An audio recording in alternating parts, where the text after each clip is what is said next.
Ini adalah satu kesalahan yang aku lakukan dan itu menurutku aku sangat beruntung ketika aku menyadarinya dan aku berharap kalian semua tidak melakukan kesalahan ini.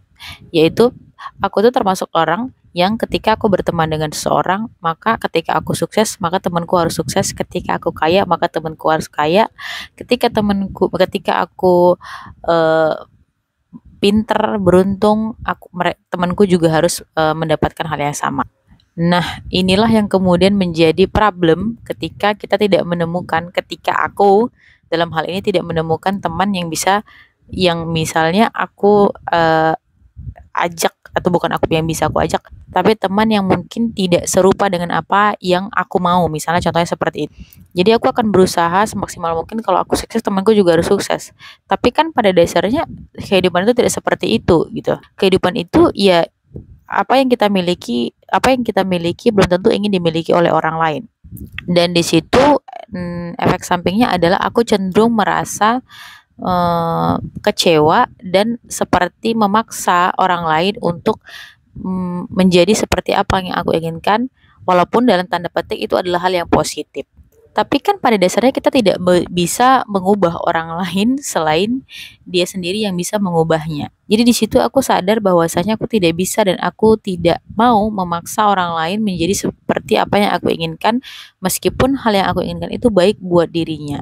Disitulah aku baru sadar dan sekarang sampai di titik ini aku termasuk orang yang tidak akan mau memaksa orang lain dalam hal apapun, karena kita memang tidak akan bisa memaksa orang lain selain dia yang karena kita tidak akan bisa merubah orang lain selain dia yang mengubahnya sendiri. Itu adalah menurutku pelajaran yang aku dapatkan sampai umur usiaku sampai saat ini, dan alhamdulillah aku sadar bahwasanya aku tidak boleh melakukan hal tersebut dan itu memang tidak boleh dilakukan oleh semua orang. Dulu aku merasa ketika orang yang tidak menginginkan kebaikan kepada temannya, termasuk orang yang disayanginya, itu adalah egois. Tapi sekarang aku sadar bahwasanya ketika aku menginginkan hal kepada orang lain dan dia sebenarnya tidak bisa dan tidak mau, meskipun hal itu baik untuk dia, itu sebenarnya aku yang egois gitu. Jadi sekarang aku lebih feel free karena aku tidak ingin memaksakan siapapun dan aku tidak ingin memaksakan kehendak diriku dan aku tidak memaksa siapapun.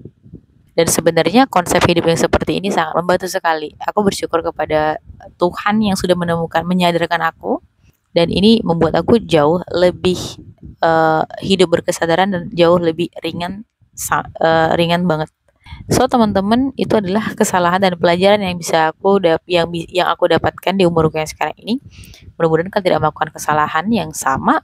Kalaupun kalian melakukan kesalahan yang sama, yuk cepat-cepat sadar karena sebenarnya ya itu hal yang tidak baik yang kita lakukan untuk diri kita dan juga orang lain. See you.